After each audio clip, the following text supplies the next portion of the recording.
belief of the American people was manipulated so that you would back your president in this evil misadventure.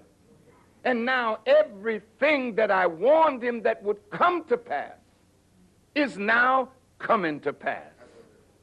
The coalition is falling apart.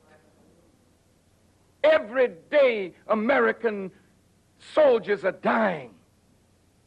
Dying for what? No weapons of mass destruction, no tie or link to terrorism. But he was a brutal dictator who killed his own people. Well, that's a justification then to go to war with China or to go to war with any country on the earth, because there is no country, no leader who has not at some time killed some members of his own country. America has killed some of her own citizens at Waco. Is that a predicate for war?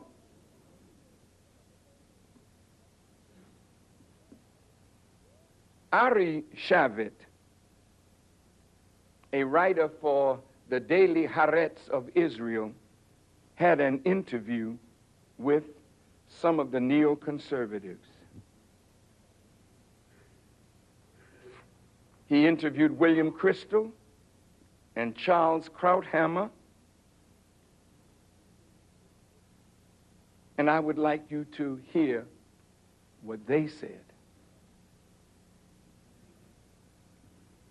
Mr. Ari Shavit wrote, "The war in Iraq was conceived by 25 neoconservative intellectuals, most of them Jewish, who are pushing President Bush to change the course of history. Two of the journalists, William Kristol and Charles Krauthammer, say it's possible. But another journalist, Thomas Friedman, not part of the group, is skeptical." Mr. Shavitz asked Mr. Kristol the question, what is this war about? And this interview was published on May the 4th, a few days after President Bush's landing on that ship, saying mission accomplished. Mr. Kristol replied, listen carefully, that at one level, it is the war that George Bush is talking about, a war against a brutal regime that has in its possession weapons of mass destruction. But at a deeper level, it is a greater war for the shaping of a new Middle East. It is a war that is intended to change the political culture of the entire region. Now, is that what your children are going to be asked to fight for?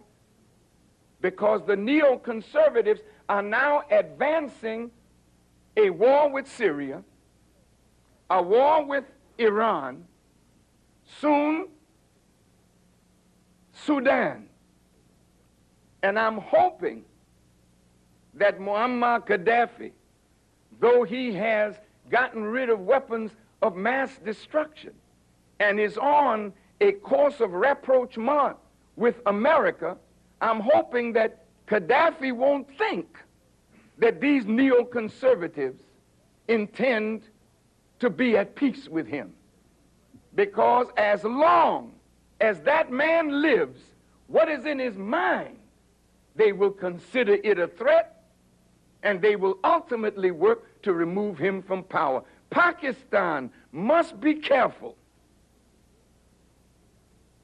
because Pakistan already has weapons of mass destruction, but now Pakistan is an ally of the United States of America. But America has said that if a radical regime comes to power in Pakistan, America will swoop down on Pakistan and remove all of her nuclear weapons.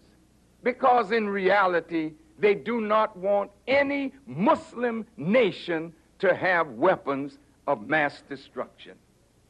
Syria and its president, Bashar al-Assad, said recently